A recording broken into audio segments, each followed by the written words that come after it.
Players got a very much deserved break all last week, and coaches kind of got back in here Sunday as far as us getting back together and as a group. Everybody's been gone all week and been getting a lot of work done on the road, but coming back together Sunday, and then getting the players in here yesterday, getting back on the field, getting back in meetings, and it was great to see them, first of all, because we hadn't been together since Sunday after the championship game. So just a good break for them, and again, everybody ready to get back at it.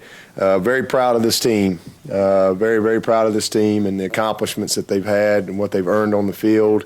At the end of the day, we're where we wanted to be. When we started the season, we had high expectations and all that type of stuff, and to win the conference back-to-back years, we all know how difficult that is, especially when you're picked to do it. And that's 2 years in a row we've been picked to do it, and the guys have continued to excel and manage those type of expectations. So I'm really proud of these guys, and we wanted to be in the Final Four. That's where we are. We got a shot to get back to the championship, and you got four great teams that are in the same position as we are, and we all. I mean, you don't get in this position unless you're a great team. These are four really, really good teams, complete teams, all phases, and to win these type of games, you got to play well. It's just that simple. You're not going to sneak up on anybody. You have to. You're not going to trick anybody. You got to play football at a high level, and so. Again, excited to get back going and start getting dialed in on Ohio State. They're a great team. They're 11-1. Coach Meyer, I mean, I think he's the winningest coach ever, percentage-wise. I believe that's right. Is that right? No, he's up there. Well, he's up there. His name Newt Rockney's ahead. Newt Rockney. Okay, there you go. You got Newt Rockney and Urban Meyer. So. I've drawn the short stick once again. Unbelievable. This is a well-coached football team. He's done a great job. I got a lot of respect for Coach. I mean, we spend a week together every year, and I always enjoy sitting around and shooting the breeze with him. He's got to love his wife, Shelley. Just good people, and he's done a great job. I mean, and it's not just at Ohio State. He's done it everywhere he's been. Guy just wins, and he's surrounded himself by a great staff, tremendous staff, defensively and offensively, and support staff to go with it. So, it's just a complete football team and a complete program, and excited to go compete against, a great team like Ohio State. Offensively, they're a run-first offense. They're, I think, fourth in the nation in rushing, about 258, 260 yards a game. So they know what they're doing. Excellent up front. Got an All-American at center. So it's all bunch of highly recruited guys. Excellent running back. Got a couple guys they rotate in there. I think they got a great tight end in 85. Got some excellent wideouts, as you would think. And then they got this number 4 this guy is special. I mean, he's got over 1,500 yards. I think he's got 15 touchdowns. He's everywhere. They use him a lot like we used Sammy when Sammy was here. He's got some similar explosiveness. They'll put him in the backfield a little bit more than we put Sammy in the backfield. And he's very comfortable being back there and running the ball.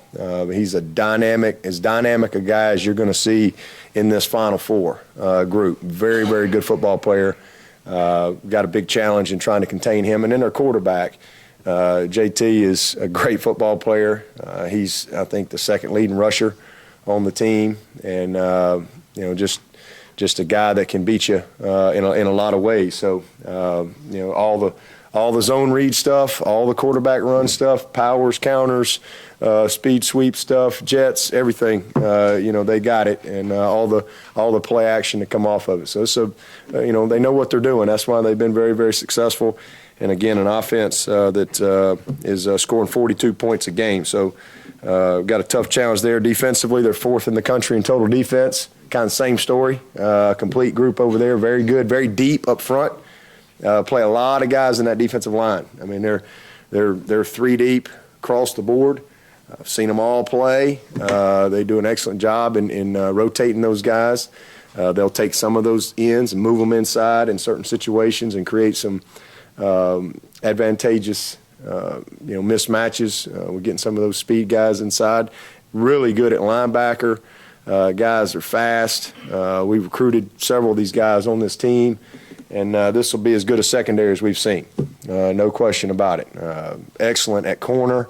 Very good at safety. Same thing. Got a lot of depth in the secondary. Play a lot of guys.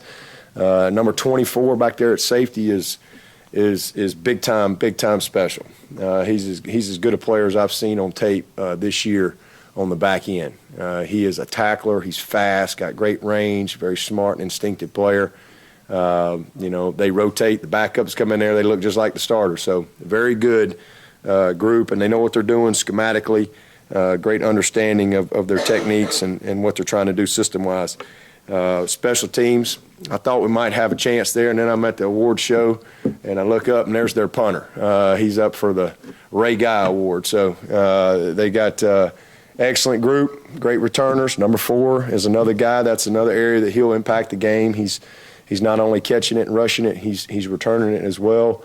So just a complete team, just like you'd expect. When you get in this situation, and I'm sure they're looking at us and saying a lot of similar things. It's 2 really good teams that are going to line up out in the Fiesta Bowl and get after it, and we're excited about that. That's what it's all about. You got to play well. Every play can impact the game. It's not one of these games you can go out there and stumble around and win. You got to play well, and to have a chance to play well, you got to prepare well. So that's our focus, is just trying to get back to work. We've got a lot to do. Love this time of year. We've got some time to get ready. And, for us, we've always kind of, really focused on the fundamentals and the techniques of what we do, kind of getting back to some of the basics. You get into the course of the season, and every week you're in the 20-hour rule, and it's very compressed. You can't rep as many guys, and you got to really get locked in on that week. When you got a little bit more time, it's fun to be able to go back and kind of refresh on a lot of the fundamentals and techniques and some drill work. And also get some Clemson work, some good on good. Get back to kind of some of the stuff that we do Clemson-wise, and obviously we got to take a lot of time to prepare for Ohio State, and that's a part of the process as well. And then for us, we always take a lot of time to develop our young guys for spring. We've got a bunch of young talent on this team, a lot of guys that hadn't really been coached a whole lot since fall camp. And so we kind of get the varsity out of the way, if you will, and we'll get this young group, and we'll take this next however much longer we got in the season and really, try to, shorten the learning curve, build a good foundation with a lot of these young guys that we're going to be counting on this spring, and guys that we'll need to step up going into next fall. So this is a critical time for a lot of areas, but it's fun too because there's nobody here, and it's a fun time for us as a team to just enjoy being together, and we try to have a good balance and make sure that we get our work in. We're not on the field long, which got to have great energy when we're out there, but also give these guys an opportunity to have a little bit of downtime and have some fun as we prepare as well. With that, I'll take your questions. What's that? Scott Pagano or He's back. Travion Thompson. Scott Pagano's back. Juergen's back. Travion's out. He has a fracture in his wrist, so he's going to be out for a while. They did the surgery, put the pin in there, and he's got a cast, and then he's got another. There's like a couple phases. He probably will not be back full speed until probably the second half of spring practice. Probably after that first week or so. But so really disappointed for him because he's statistically he may not be a guy that everybody goes wow, but let me tell you that young man has made a ton of progress. He's already been a good player for us, but he is one of those guys you'll look up in a couple years and and you'll go, wow, because he'll be playing on Sunday, and everybody will go, oh, like Jerron Brown, where'd this guy come from? That's kind of where Travion is. He's a developing guy that has got 2 years left, and I think when it's all said and done, going to be an excellent player. So disappointing for him to miss out on this opportunity, but he did have a good year. He made some really good progress for his development, and we'll get him back this spring. Coach, I'm sure Deshaun's already moved past the disappointment of the Heisman. Is there anything you said to him to kind of console him right after the award or the announcement? No, I mean, he's it is what it is. Y'all know how I feel. I think he's the best player, hands down, but that doesn't take anything away from those other guys. I mean, those other guys were all deserving to be there as well. But Deshaun is unbelievable player. I think he said it best himself. I mean, he just wants to win. And that's the thing about what we're in right now is, all that stuff gets voted on. Everybody gets a vote, and there's a lot of people that get a vote, and a lot of people vote before the season's even over. They just go ahead and vote. So that stuff's so subjective, and but the trophy that they give you at the end of the season after the last game is played, there ain't no vote on that one. That one's earned. Ain't nobody got a say on that one except the guys on the field. All that other stuff, that's. Like the Biletnikoff, Mike Williams isn't a Biletnikoff finalist. I mean, you got to be kidding me. And I'm sure those guys are great players, but I've been doing this a long time. And I know who will be the first one drafted. It'll be Mike Williams. That's a fact. So those football people, they know what they're looking at. That's all voted on. It's all subjective. It's all opinionated, just like I got an opinion. But what happens on the field, that's earned. And that's the trophy that I promise you Deshaun wants more than any trophy that anybody could give him for an award. It's that team trophy that you hold up when the last second ticks off the clock in the last game. That's the one that we all want. Coach, in your second year in the playoff, what's the mindset of this team now? They've experienced it last year coming into this year. Yeah, they're same as it's been, really all year. It's the next game. It's a championship game in that, you every play matters, and we really had that mentality all year that we want to get to this point, and to get to this point over here, you got to take care of what you're doing right now. And it's the same thing going into this game. We all know that there's a potential another game, but you got to take care. We knew that we could win the ACC and play in the ACC championship, but we had to win at Wake Forest. If we don't win Wake Forest, we're not playing in the ACC championship. So it's the same thing. We all understand and recognize the big picture, but we better lock in and zoom focus on where we are, and just be great where your feet are today. All right, that's all if you're in the meeting room, be great there. If you're on the practice field, be great there. If you're where nobody can see you, be great there. If you're in the dining room, be great there. Fuel your body the right way. Everything matters, and our guys understand that. They have a great respect for the process that we have. As far as how we get our team ready, we really treat this as a bowl game. It's really no different there. It's because that's what it is. And every time we've ever been in any bowl game, we want to win, and that's the case in this one. It's just this one, if you win, you have another opportunity to go play for, the overall championship, and all four teams want that. As far as the mentality, though, it's about today. It's about being great today. Now, do you think there's any advantage that you guys are going to the same site where you played last year? No. No advantage in that. I mean, I think they played there too, didn't they? Didn't they play there? Yeah. And they won there. So I guess they got the advantage. We got beat. I think, the only thing is I guess our guys, everybody on this team except the freshmen, the true freshmen, how many was that, 20-something guys maybe, 20 guys, 21 guys? However many true freshmen we got, that's the only group that wasn't out there. So at least they know where we're going, the area, all that, but it doesn't matter. I mean, when the ball gets put down, it's about playing football. It doesn't matter if you're in Mexico or Arizona. It doesn't matter. You got to play the game. And we're excited about it, though. I don't really remember being out there last year, to be honest with you. I was telling the team that the other day. I mean, I can't even remember what our hotel looks like.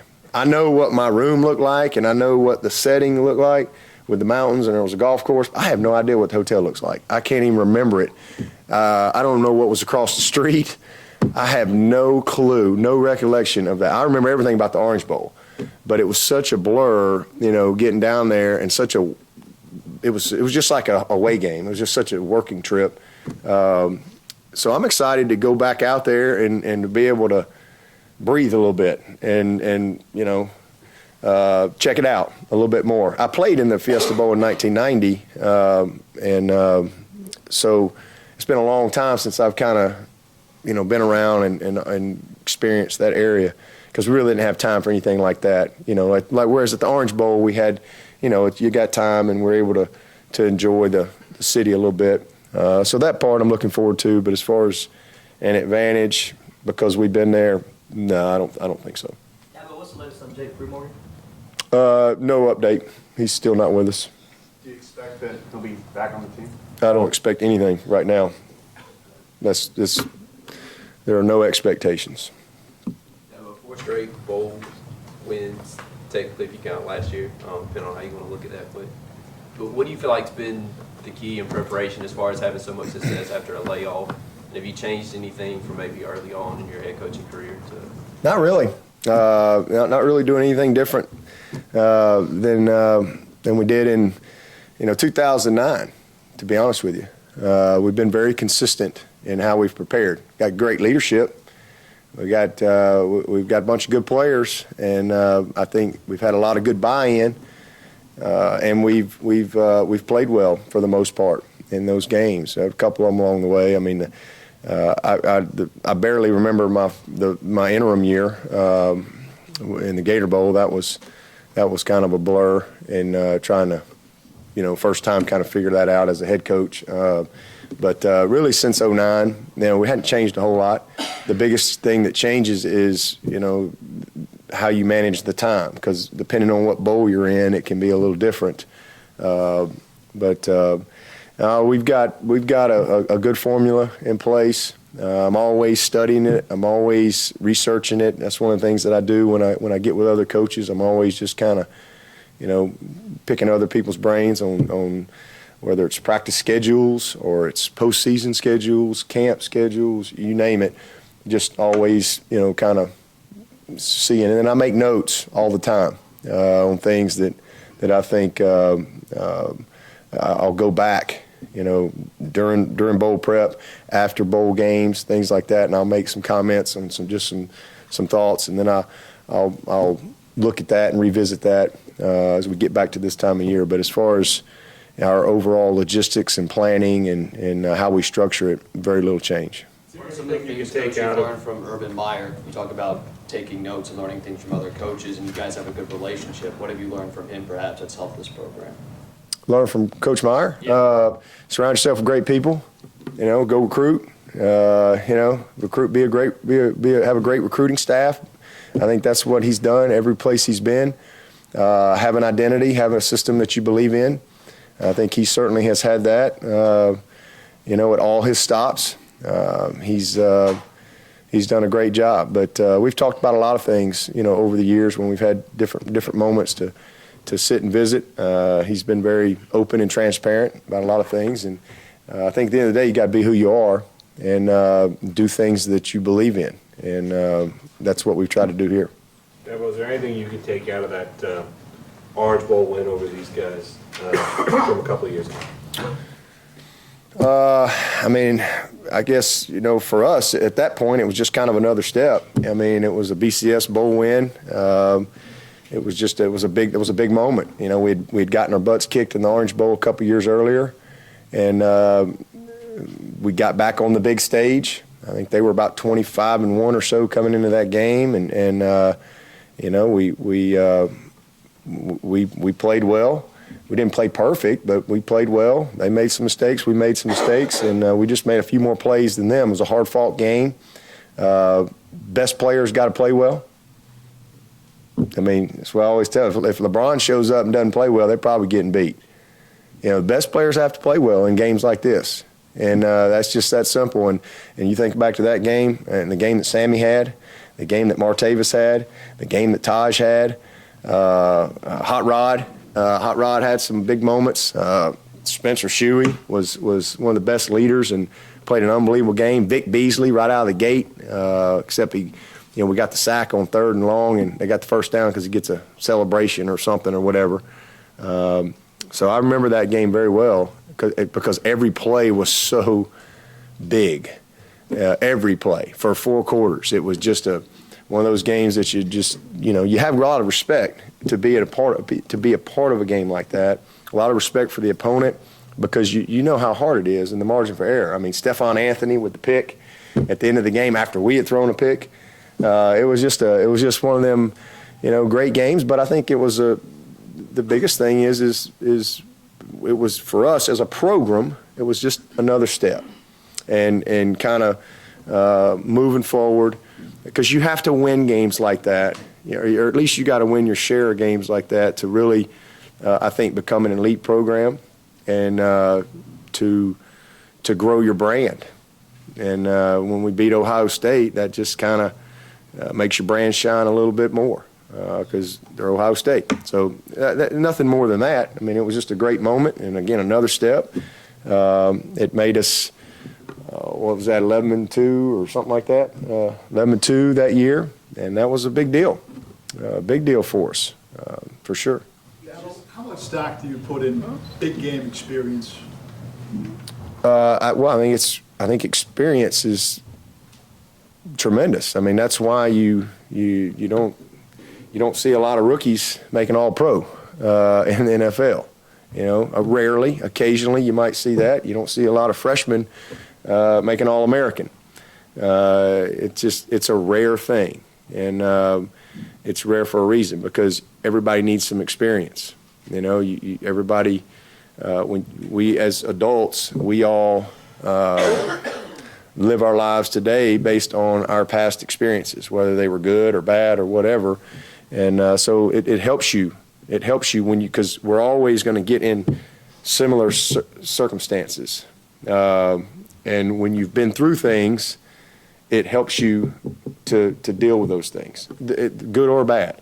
So I think it's very important. I mean, when the Patriots line up and they got Tom Brady over there and it's a big game, it matters. It matters because he's got unbelievable experience. And it doesn't mean that they win all the time, but I think it matters for sure. Go ahead. Coach Meyer's been very open about his struggles with anxiety, depression, and talking about what head coaches face that we maybe don't know. Did he ever share any of that with you, and did you find any of it relatable? We actually, a few years ago, talked a little bit about kind of how he got into that situation. But I've not dealt with that, in any regard, to be honest with you. I mean, I deal with, I struggle like any other human being. I mean, I hate to lose, and we have disappointment, we have setbacks, we all have those type of things. But I've